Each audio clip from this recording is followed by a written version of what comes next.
नमस्कार। दूरदर्शन जालंधर के माध्यम से रचना कार्यक्रम देखने वाले सभी दर्शकों को स्वागत के साथ साथ आभार व्यक्त करना चाहती हूँ। आप हमारे कार्यक्रमों को बहुत पसंद करते रहे हैं, इसीलिए हमारा भी प्रयास रहता है कि हम नई नई प्रतिभाओं, नए नए साहित्यकारों से आपको रूबरू करवाएं। इसी श्रृंखला में आज जिन्हें हमने आपसे रूबरू कराने के लिए आमंत्रित किया है वो हैं डॉक्टर चंद्रदीप शर्मा। डॉक्टर चंद्रदीप शर्मा पठानकोट के कॉलेज में हिंदी विभागाध्यक्ष हैं, बेहतरीन शायर हैं, कुशल मंच संचालक हैं, प्रवक्ता हैं, वक्ता हैं, कवि हैं, शायर हैं, फोटोग्राफर हैं और सबसे बड़ी बात रेडियो और दूरदर्शन से भी बहुत से कार्यक्रम प्रसारित कर चुके हैं। डॉक्टर शर्मा को रंगकर्मी के तौर पर भी पहचाना जाता है और शर्मा जी को प्यार से इनके परिचित मनु कहते हैं। तो आइए इनका स्वागत करते हैं और इनसे बातचीत करते हैं। डॉक्टर मनु जी, डॉक्टर चंद्रदीप शर्मा जी, आपका हमारे स्टूडियो में बहुत बहुत स्वागत। धन्यवाद। शर्मा जी कहूँ या मनु जी कहूँ? मनु क्योंकि मनु के नाम से इनको साहित्य के लोग भी जानते हैं, इनके परिचित भी जानते हैं और श्रोता तो जानते ही जानते हैं, हमारे दर्शक भी जानते ही हैं। तो मनु जी, शुरुआत करते हैं आज के कार्यक्रम की। तो सबसे पहले आप हमारे दर्शकों को अपने बचपन के बारे में कुछ बताएं कि आपका बचपन किस तरह, किन हालात में बीता और कहाँ बीता? मेरा जन्म पठानकोट में हुआ। परिवार में ही कुछ ऐसा माहौल था कि मेरे पिताजी को संगीत और रंगमंच से बहुत जुड़ाव था। किसी कारणवश वो अपना इस शौक को पूरा नहीं कर सके, तो उन्होंने कहा कि जो मेरे बच्चे हैं कि वो मेरे इस शौक को पूरा करें। और जब मैं बहुत छोटा था, 7-8 महीने का था, तो हमारे वहाँ बहुत बड़ी रामलीला होती है। तो भगवान श्री राम का जो छोटा स्वरूप है, तो मुझे बाल स्वरूप में माँ कौशल्या की कोख में वहाँ रखा गया। तो रंगमंच पे मेरी शुरुआत जब मैं 7 महीने का था, तब से रंगमंच की शुरुआत हुई। फिर वो स्कूल का वो दौर चलता रहा और साहित्यिक माहौल ऐसा था कि हमारे वहाँ बहुत बड़े संगीतज्ञ हैं, पंडित सुदर्शन शर्मा जी। जब वो रियाज करते थे तो मेरे पिताजी उनके साथ मुझे तबले पे बिठा देते थे, तो मेरी उंगलियां भी उनके साथ तबले पे वैसे ही थिरकती थी। ये किस उम्र की बात कर रहे हैं आप? ये मैं उस समय 2-3 साल का होगा कि जब वो रियाज करते थे तो मेरे पिताजी साथ ही मुझे वहाँ ले जाते थे। वो बोलते थे कम से कम जो संगीत है इसके कानों में वो संगीत पढ़ना चाहिए, अच्छा रसिक होना चाहिए, तभी ये जीवन में कुछ आगे कर पाएगा। तो तबला वादन भी करते हैं आप? थोड़ा थोड़ा। क्या बात है। मैंने तो अपने श्रोताओं से बहुत सी बातों का जिक्र किया। रंगकर्मी तो हैं ही हैं, साहित्यकार भी हैं, कवि, शायर, फोटोग्राफर हैं, लेकिन तबला वादक भी हैं। ये बहुत अच्छी बात आपने हमें बताई और दर्शकों को भी बहुत अच्छा लगा होगा कि आप इतनी छोटी सी आयु में, 7 महीने के थे मात्र, जब आपको रामलीला में एक इतने अच्छे कार्यक्रम में भाग लेने का अवसर मिला। चाहे उस समय 7 महीने के बच्चे को कुछ नहीं पता, लेकिन आप उसका एक हिस्सा बने, ये बहुत बड़ी बात है। तो ये तो हुआ हमारा शुरुआती दौर, जिसमें मैं समझती हूँ आपकी भूमिका होकर भी कोई ख़ास भूमिका नहीं रही। लेकिन अभी हम दूसरी बात अपने दर्शकों के साथ करना चाहेंगे कि आप पढ़ाते हैं जी। एक प्राध्यापक हैं, कॉलेज के प्रोफेसर हैं, लेकिन जहाँ तक मेरी जानकारी है कि पढ़ाने के साथ साथ पढ़ना भी आपका शौक है। तो पढ़ाना आपका व्यवसाय है, पढ़ना आपका शौक है, तो आपको इन दोनों में से क्या अच्छा लगता है ज़्यादा? दोनों अच्छे लगते हैं अपनी अपनी जगह कि बच्चों को किताबों से हटकर कुछ अलग ज्ञान दें। किताबें तो बच्चे खुद भी घर पे पढ़ लेते हैं, उन्हें कुछ अलग हटके करवाओ तो बच्चा आता है, आपसे समझता है। और मेरा हमेशा यही प्रयास रहता है कि बच्चे को उसके स्तर पर जाकर समझाया जाए। बहुत और पढ़ना मेरा शौक है। कोविड के दौरान भी जैसे हुआ कि हमने बहुत काम किया, बहुत से मंचों पर काम किया और मैं ऐसे ऐसे राइटर्स को पढ़ता हूँ कि जो कई बार, मैंने एक राइटर थे शिव पूजन सहाय जी, और उन्होंने मुंशी प्रेमचंद और जयशंकर प्रसाद जी को एडिट किया और मैं बहुत मुद्दत बाद ऐसे राइटर को पढ़ा। तो मेरा हमेशा प्रयास रहता है कि अच्छे अच्छे साहित्यकारों को पढूं, वो विद्यार्थियों को बताऊं, क्योंकि जब तक विद्यार्थियों को साहित्य के प्रति हम रुझान नहीं बढ़ेगा, हम आगे नहीं बढ़ पाएंगे। उनका साहित्य के प्रति रुझान बहुत ज़रूरी है। बिल्कुल सही कहा आपने कि जब तक साहित्य के साथ बच्चे जुड़ेंगे नहीं, तो सबसे पहली बात वो अपनी संस्कृति को नहीं जान पाएंगे, अपनी विरासत, अपनी धरोहर को नहीं जान पाएंगे। तो अपनी संस्कृति को जानने के लिए सबसे ज़रूरी होता है साहित्य को जानना, किताबों को पढ़ना। हालांकि हम देखते हैं आजकल किताबें पढ़ने का शौक़ अगर मैं कहूँ तो लोगों में बहुत कम होता जा रहा है, लेकिन आप इस प्रयास में लगे हुए हैं और जहाँ तक मेरी जानकारी है कि बहुत से स्टूडेंट्स को आप इस तरफ प्रेरित भी कर रहे हैं, तो इसके लिए आप प्रशंसा के पात्र हैं। तो ये तो हुआ पढ़ने पढ़ाने की बात।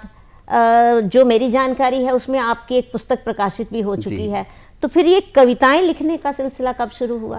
जब स्कूल में मैं विद्यार्थी था तो मुझे बहुत शौक था, जितने भी इंटर स्कूल फेस्टिवल्स होते थे तो सबसे पहले मेरा ही नाम आता था कि कविता में जाना है, भाषण में जाना है, मोनो एक्टिंग में जाना है, तो सबसे पहले मेरा नाम लिया जाता था। क्या बात है। तो वो शुरुआती दौर होते होते फिर मैं रहबर साहब, शिरोमणि उर्दू साहित्यकार राजेंद्र नाथ रहबर जी के संपर्क में आया।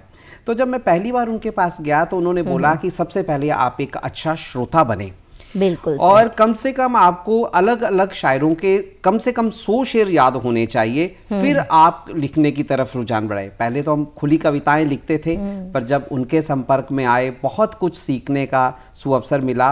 और जितनी देर वो पठानकोट में रहे, सुबह जो चाय का प्याला था फिर उनके साथ ही रहा। तकरीबन ये सिलसिला कोई 22-23 साल निरंतर चलता रहा। तो शुरुआती दौर में आपने किन शायरों को पढ़ा जिनसे आप मुतासिर हुए, प्रेरित हुए? हाँ, क्योंकि हमारे पठानकोट में बहुत अदबी महफिलें होती थी, बड़े बड़े नामी ग्रामी शायर आते थे, जनाब कैफी आजमी, अली सरदार जाफरी साहब, वसीम बरेलवी, मुनव्वर राना। तो हम जब वो मुशायरे होते थे अपनी डायरी लेके जाने, क्योंकि पहले वो आजकल तो मोबाइल सब कुछ है, उस दौर में नहीं था, तो हम उन सबके उनके लिखते थे जितने भी शेर होते थे। फिर उनकी जो पुस्तकें होती थी रहबर साहब हमें देते थे कि आप इनको पढ़िए। सागर खयामी साहब को पढ़ा, फैज़ अहमद फैज़ को पढ़ा, वो जो नामी ग्रामी शायर है, तो उनकी अमृता प्रीतम, शिव कुमार बटालवी, हर तरह से जो अलग अलग साहित्यकार हैं उनकी रचनाओं को हमने पढ़ा। तो फिर इस तरफ हमारा रुझान हुआ। अच्छा, आपने अभी बहुत बड़े बड़े नाम लिए हैं शायरों के, तो एक निजी सा सवाल जी, कि आपको लगता है कि जो शायरी आप करते हैं उस पर इनमें से किसी एक का प्रभाव है? जी, बहुत रहबर साहब का बहुत प्रभाव है। मैं वसीम बरेलवी साहब को बहुत सुनता हूँ, उनके कलाम को, उनकी शेर, उनको जो शेरों में वो गहराई होती है बरेलवी जी के, हाँ, तो मुझे बहुत अच्छा लगता है। और रहबर साहब भी कहते थे कि आप जो भी शेर करो, जब तक वो शेर दिल तक पहुँचता है तब आनंद आता है।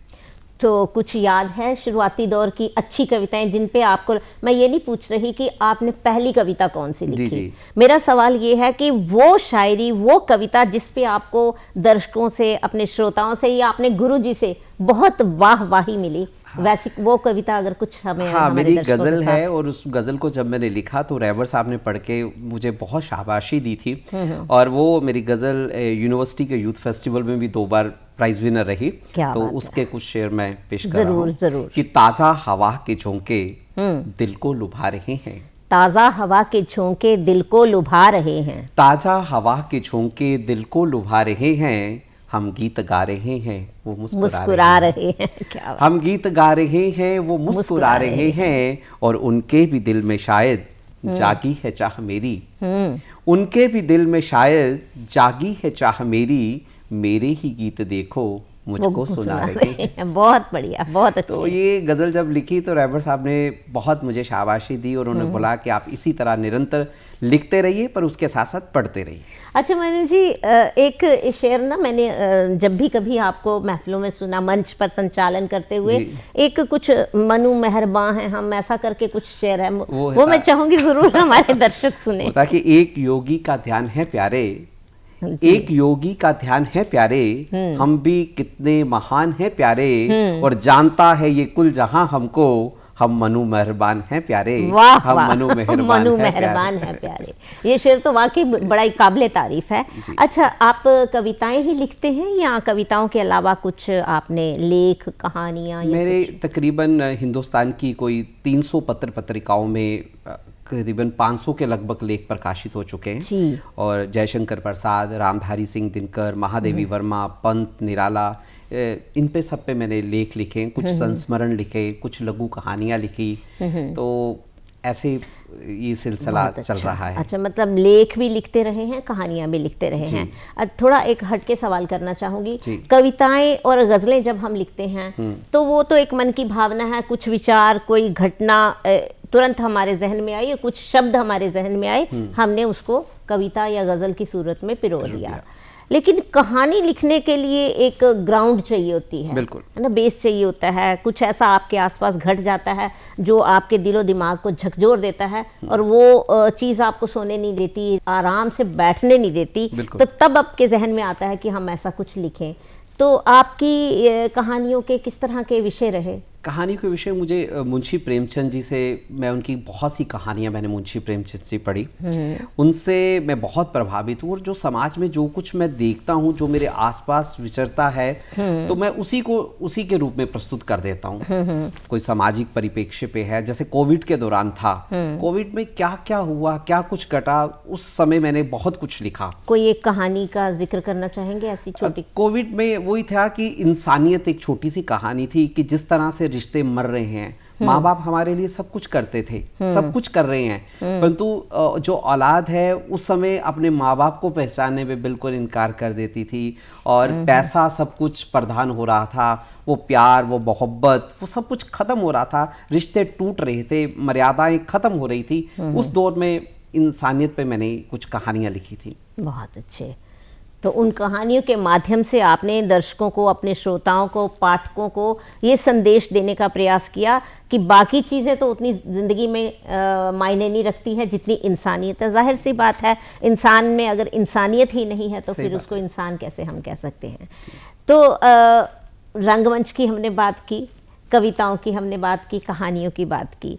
अब बात करना चाहूँगी फोटोग्राफी की। तो मतलब मुझे बड़ा अजीब सा लगता है, मतलब एक शायर है, एक पढ़ाता है, इंसान पढ़ता है, किताबें लिखता है, कहानियाँ लिखता है, और फिर वो चल पड़ता है फोटोग्राफी की तरफ, प्रकृति की तरफ, नेचर की तरफ, और उन चीज़ों को अपने कैद करना चाहता है अपने कैमरे में। तो ये जुनून या ये शौक कैसे पैदा हुआ? मेरे पापा फोटोग्राफर हैं, बलदेव राज शर्मा। अच्छा जी। और उनका शौक था कि ये सिलसिला, अगर बच्चा चलो अपनी लाइन में जा रहा है पढ़ाई की तरफ, पर ये काम ज़रूर सीखना है। तो मैंने वो पापा से सीखा, फिर मैंने उस काम को निरंतर जारी रखा। और मुझे वो चिड़ियों को, वो पंछियों को कैद करना, मैं और मेरी बिटिया वानिया, छोटी है ना, उसको भी बहुत शौक है। हम दोनों कैमरा लेते हैं और रविवार चल जाते हैं किसी आसपास के क्षेत्र में, और तकरीबन 3-4 घंटे लाके वो पंछियों को जब कैद करके आते हैं, शायद इतना सुकून हमें वो नहीं मिलता कि जितना सुकून हमें उनके चित्र खींचने में मिलता है। प्रकृति की गोद में एक अलग ही आनंद है, वो आनंद की अनुभूति ही अलग से है। जी बिल्कुल सही कहा आपने। अच्छा, बात प्रकृति की चल रही है, तो प्रकृति के साथ साथ राष्ट्रीयता की अगर मैं बात करना चाहूँ तो एक बहुत अच्छी कविता, जोश से भरी हुई, राष्ट्रीयता की भावना वाली, वो आप कई बार मंच से अपने श्रोताओं को सुनाते हैं। और जब श्रोता उस कविता को सुनते हैं तो मुझे लगता है कि जितने भी लोग, जितने भी श्रोता या दर्शक वहाँ बैठे होते हैं, सबके मन में राष्ट्रीयता की भावना जागृत हो जाती है। मैं चाहूँगी कि आज इस मंच के माध्यम से भी आप अपने दर्शकों को, अपने श्रोताओं को वो कविता सुनाएं। कविता वो पंजाबी में है और शहीद आजम सरदार भगत सिंह पे है कि जिदे सिर ते सजदी सी केसरी पग, जिदे सिर ते सजदी सी केसरी पगत, जिस दियां अखां विच अग दे अंगार सी, जिदे डोलियां विच सी देश नूं आजाद कराउण दा जज्बा, जिदे दिल विच देश लई प्यार सी, मुच्छां रखदा सी अणख दे नाल कुंडियां, ते मूंह सूरज दे वागू तबदा सूआ लाल सी, जिदे डब विच रहिंदी सी हर वेले पिस्टल, ते जेड़ा फांसी ते चढ़ लई हर वेले तैयार सी, उस जियानी जम्मिया जग उत्ते सूरमा, ओ ते साडा अपना भगत सिंह सरदार सी, साडा अपना भगत सिंह सरदार सी। क्या बात है, बिल्कुल। और मुझे लगता है मेरे दर्शक भी मेरी इस बात से सहमत होंगे कि जब मनु जी ये कविता पढ़ते हैं अपने दर्शकों के सामने, आपके अपने पाठकों के सामने, अपने श्रोताओं के सामने, तो उनका लहजा भी बदल जाता है, उनका स्वर भी बदल जाता है। तो वो सारी चीज़ें जो अंतर मन में उद्वेलित होती हैं वो होठों तक आ जाती हैं और दर्शकों पर अपना प्रभाव छोड़े बिना नहीं रहती। अच्छा मनु जी, बात कर रहे थे हम कोविड के दौरान की। कोविड के दौरान जहाँ सब लोग चुपचाप बैठे थे, सब बंद करके बैठे थे, एक ही ख्याल था किसी तरह इस दौर से निकल जाएं, अपनी जान बचाना सबके लिए बड़ा मकसद था। पर जहाँ तक मेरी जानकारी है, मेरा ज्ञान है कि आप उस दौर में भी निरंतर ऑनलाइन काव्य गोष्ठियाँ करवाते रहे, लोगों के साथ मिलते रहे, सेमिनार्स करवाते रहे। थोड़ा मैं चाहूँगी कि उसके बारे में भी हमारे दर्शकों को ज़रूर बताएं। जितनी देर कोविड का दौर रहा, लोग हताश थे, निराश थे। उनको हताशा और निराशा से निकालने के लिए साथ साथ मैंने उनको साहित्य के साथ जोड़ा, और आप भी जुड़े, बहुत से साहित्यकार जुड़े। और मुझे याद है कि मैंने तकरीबन 30,000 के लगभग बच्चे उस दौर में, कोविड के दौरान हमने उसमें जोड़े। 30,000 बहुत बड़ी बात है। हिंदुस्तान के अलग अलग राज्यों से, चाहे वो पेंटिंग था, चाहे संगोष्ठियाँ थी, बच्चों की कहानी प्रतियोगिता थी, सेमिनार्स थे, और जब भी जो कुछ हुआ बच्चों के साथ, मेरे इतने साहित्यिक मित्र कोविड के दौरान बने पूरे हिंदुस्तान से कि उनके साथ वो सिलसिला निरंतर आज भी जारी है। अच्छा, ये बात आपने की कि हमने संगोष्ठियाँ करवाई और कविताएं या कहानियाँ, वो तो मैं समझ सकती हूँ कि सामने बैठ के आप कहानी सुना रहे हैं, ऑनलाइन है, वीडियो कॉन्फ्रेंस हो रही है या मीटिंग हो रही है या उसमें आप बता रहे हैं, कविता भी पढ़ रहे हैं या आपने पहले से रिकॉर्ड की है आप उसमें डाल रहे हैं। तो ये पेंटिंग कैसे करवाई और किस तरह का ये रहा आपका अनुभव, उसके बारे में ज़रूर बताइए। देखिए, पेंटिंग्स में है कि कई विद्यार्थी ऐसे हैं कि जो कविताएं नहीं लिख पाते, उनका रुझान पेंटिंग की तरफ रहता है, तो हम उनको एक विषय दे देते थे, उस विषय पे उन्होंने पेंटिंग्स बनाई।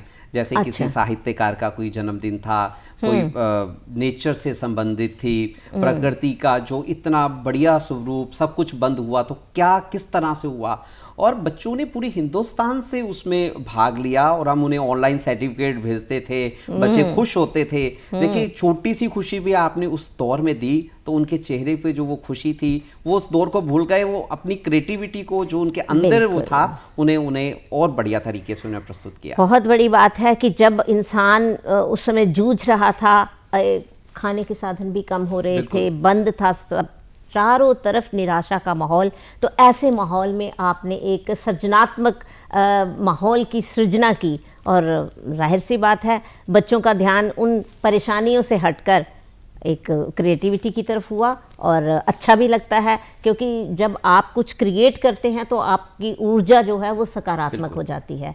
तो एक सकारात्मकता का भाव अपने बच्चों के बीच में लाया, ये बहुत बड़ी बात है।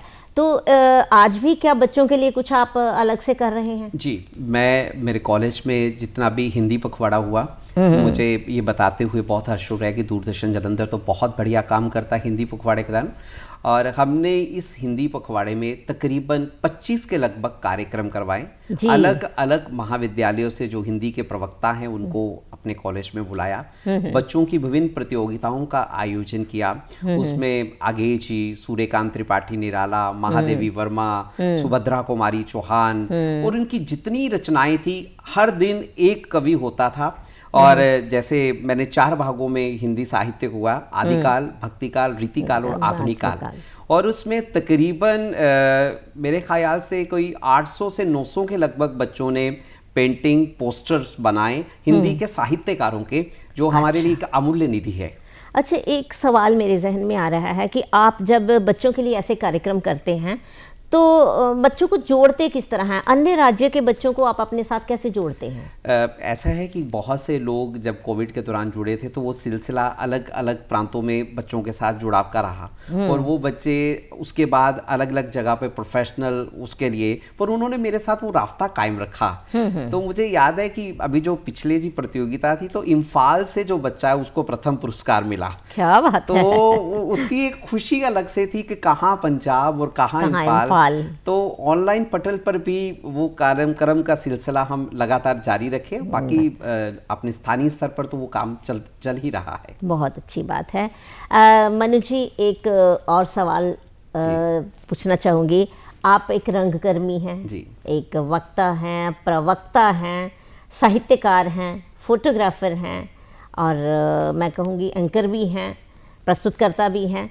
तो इन सब के बीच में आप अपने आप को कहाँ खड़ा पाते हैं कि आप अपने आप को कंफर्टेबल कहाँ महसूस करते हैं? देखिए, बाय प्रोफेशन जब हम पढ़ाने के लिए जाते हैं तो मैं तो हमेशा ये करता हूँ कि पूरी तैयारी के साथ जाऊँ जी। बच्चों को जो अपना है सब कुछ बढ़िया तरीके से अच्छा बेस्ट दो, तभी आपके बच्चे, क्योंकि हमारे बच्चे ही हमारा एम्बेसडर हैं। बिल्कुल ठीक है, तो जितनी वो एम्बेसडर हैं, हम उनको अच्छा पढ़ाएंगे तो वो हमारी इज्जत मान सम्मान करेंगे। बिल्कुल। तो वहाँ मैं अपने स्तर पर हूँ, पर जहाँ काम आती है, आपने जिक्र किया फोटोग्राफी का, तो वो एक सुकून है, वो एक आनंद है।